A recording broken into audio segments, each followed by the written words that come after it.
Tal? ¿Cómo están? Bienvenidos a esta clase de historia. El día de hoy vamos a conversar y vamos a seguir con nuestro tema del siglo XX. Ya estamos en el siglo XX venezolano y bueno, en este siglo XX han pasado muchas cosas. Empezamos con la guerra liberadora. Cipriano Castro llega al poder a través de la revolución restauradora y dijo que llegaba al poder a través de nuevos hombres, nuevos ideales y nuevos procedimientos. Al final no cumplió eso. Hubo una invasión de las costas venezolanas, el bloqueo de las costas. Así que ha sido el siglo XX, inició en Venezuela muy convulsamente, ¿no? Inició violentamente. Es decir, hubo una continuidad histórica del siglo XIX al siglo XX y se mantuvieron todas esas riñas. Ahora, con la salida de un personaje del poder que es Castro, ¿verdad? Vamos a continuar un poco con ese devenir histórico caracterizado por la violencia y el control del poder por parte del Estado Nacional. Todavía ahí nosotros no podemos ver claramente la democracia, no vemos organismos de participación ciudadana, y además va a comenzar un ciclo histórico venezolano donde todavía no hemos salido, que es el ciclo histórico del petróleo.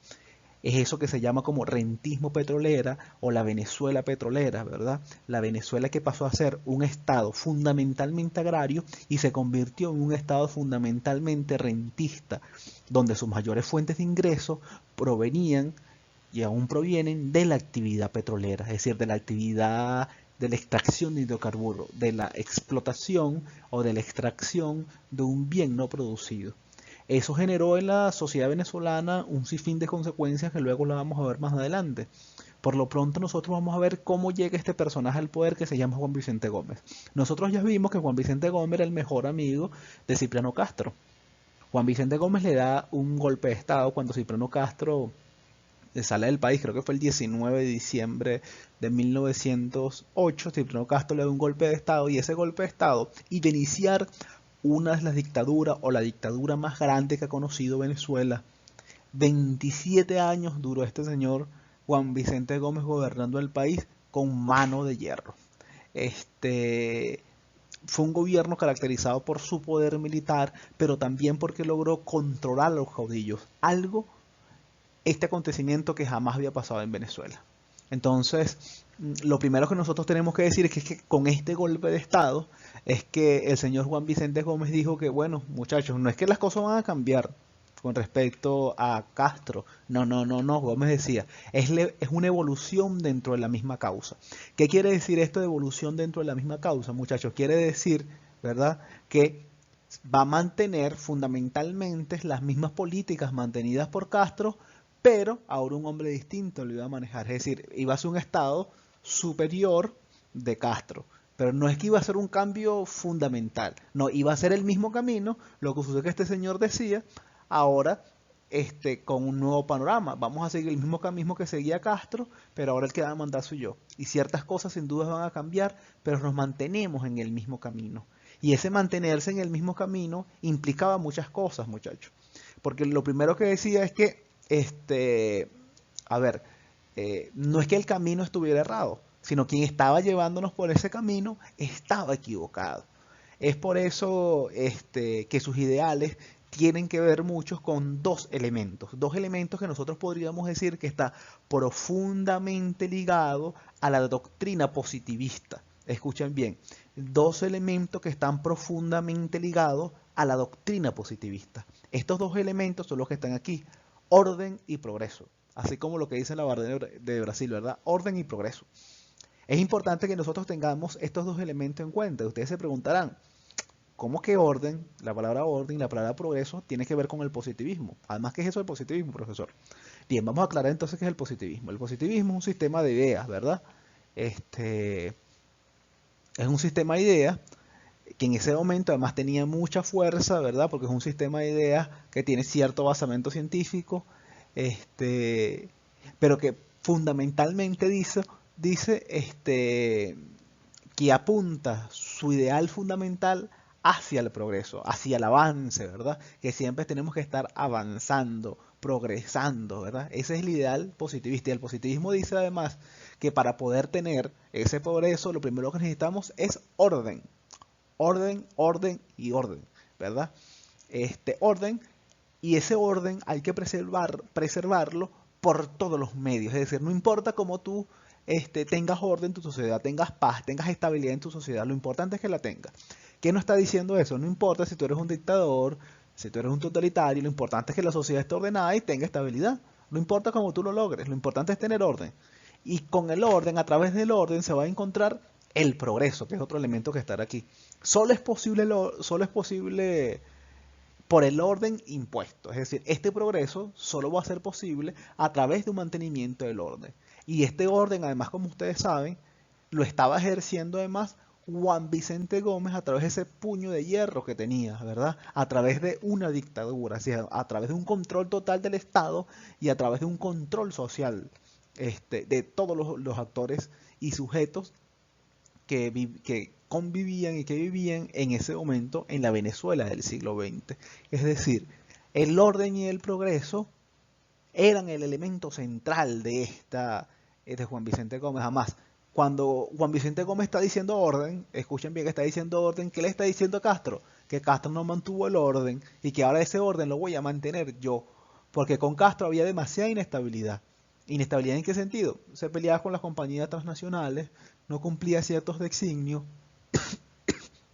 es decir, había cierta inestabilidad y él dijo, esa estabilidad tan deseada para lograr el progreso, lo voy a hacer yo, pero con una condición, todos calladitos como la lechuza.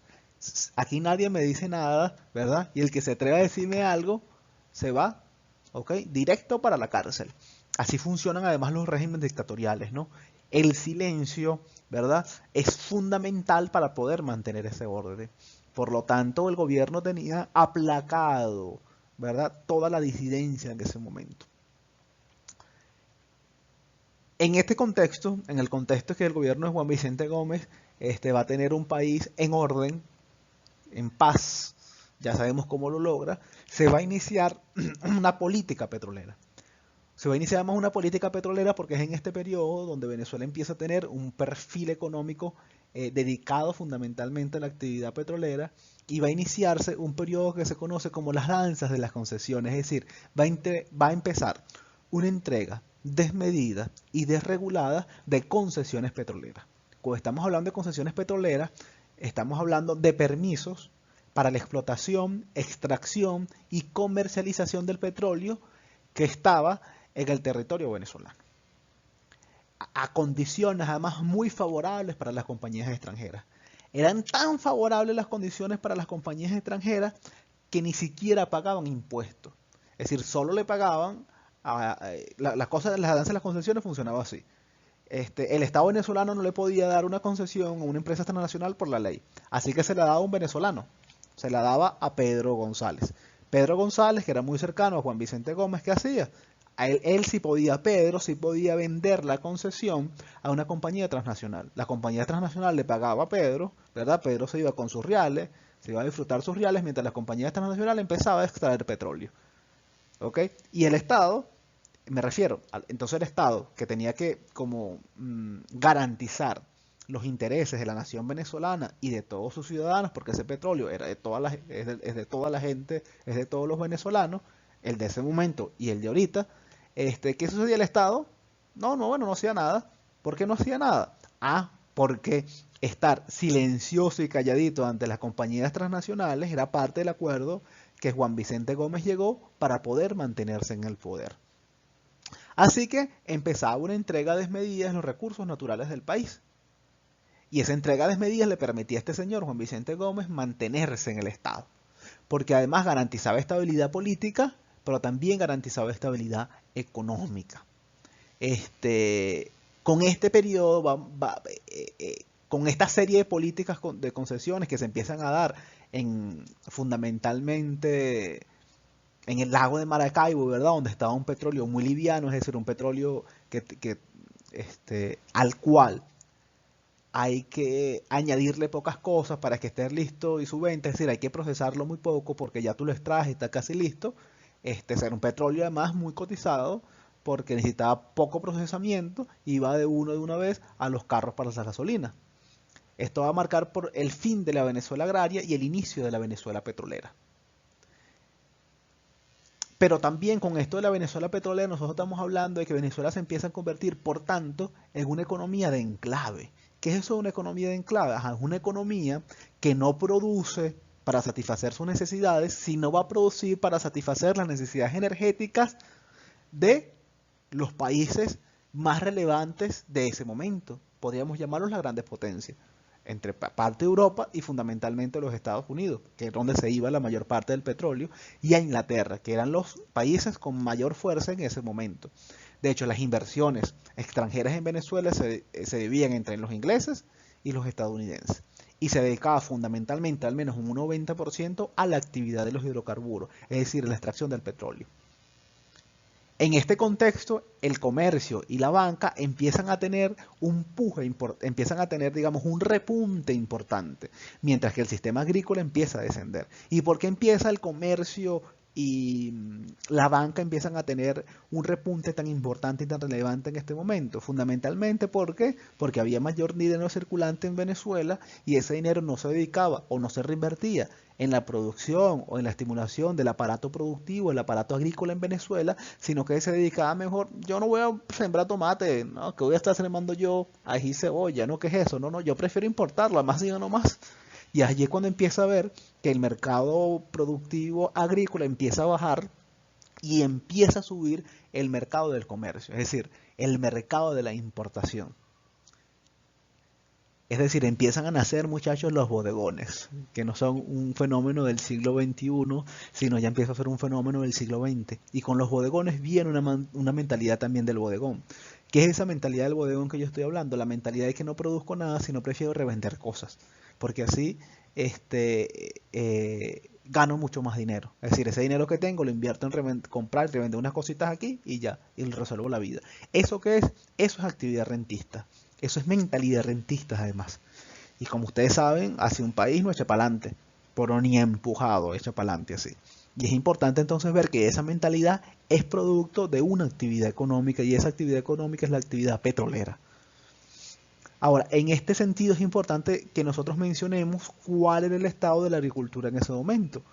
¿Cuál era el estado? Nosotros vemos que hasta desde 1920 a 1930 la agricultura siguió teniendo un papel muy importante en el país. A partir de 1930 hasta 1940 la agricultura cae estrepitosamente. Por ejemplo, cae de 200 millones de las ganancias que generaba a 50 millones. Y esos 50 millones que generó en ingresos era fundamentalmente porque el Estado aportaba una gran parte para que la agricultura, en incentivos económicos para la agricultura no desapareciera. Pero la diferencia fue tanta, muchachos, que nosotros pasamos a producir el 70% de nuestra comida a producir solo el 7% de la producción agrícola que teníamos en el país a 1950. Es decir, desde 1920 pasaron 30 años para 1950 y nosotros en vez de incrementar la actividad agrícola lo que hizo fue disminuir. ¿Y por qué disminuyó? Porque ya no se veía tan atractivo, porque era mucho más importante ganar mucho más dinero y además que ese dinero que entraba en el fisco nacional en buena parte era redistribuido entre los factores del poder que estaban gobernando y no eran invertidos en el bienestar de la mayoría de la población venezolana. Pero además nosotros también nos encontramos que la actividad agrícola tampoco es que cambió fundamentalmente. Era la misma actividad agrícola que venía desde la colonia. O sea, desde la colonia, imagínense muchachos. O sea, nosotros todavía no habíamos superado ya en 1920 la forma de hacer agricultura. Era una agricultura fundamentalmente colonial, con las mismas relaciones coloniales y además con los mismos conflictos que habían generado la independencia. Es decir, nosotros nos encontramos verdaderamente en un estado de atraso, pero de un estado de atraso de 100 años. ¿Ok? Por lo tanto, siguió vigente ese modelo colonial en pleno siglo XX.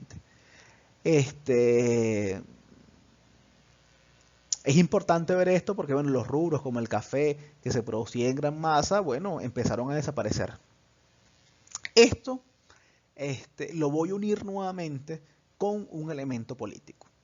El Estado que concentra el poder en Gómez, que Gómez es el Estado, vamos a denominarlo nosotros el Estado gendarme. ¿Qué es ese Estado gendarme? Es un Estado policial militar que se controla a partir de la fuerza. Se genera un proceso de centralización del poder. Ustedes saben que durante todo el siglo XIX Venezuela se caracterizó además porque constante habían riñas entre caudillos, ¿recuerdan? Bueno, llegó un caudillo que fue Gómez, que fue el único caudillo que logró aplacar de una vez por todas a todo el resto de los caudillos. ¿Y cómo se preguntan ustedes? ¿Cómo hizo eso? Pues porque siguió con el proyecto de Castro. ¿Cuál fue el proyecto de Castro? Crear un ejército nacional. Eso fue lo que primero que hizo. Él creó un ejército nacional de toda la nación que le respondía además a él, ¿sí? Que era el ejército nacional. Pero además empezó a hacer caminos, ¿verdad? Empezó a hacer caminos y con el telégrafo empezó a controlar a la gente. ¿Cuál es la importancia de la comunicación y de los caminos, muchachos? Importantísimo, porque se empezó a construir caminos con varios objetivos, pero el objetivo principal es que si yo empiezo a construir caminos y empiezo a faltar vías, adivinen, el ejército puede llegar más rápido a cualquier parte, puede llegar más rápido a cualquier parte del país. No es lo mismo andar en vías de tierras que andar con caminos asfaltados y con caminos, ¿verdad? O sea, es mucho más fácil que en cualquier rebelión, en cualquier alzamiento, el ejército llega de inmediato porque tengo unos caminos para ello.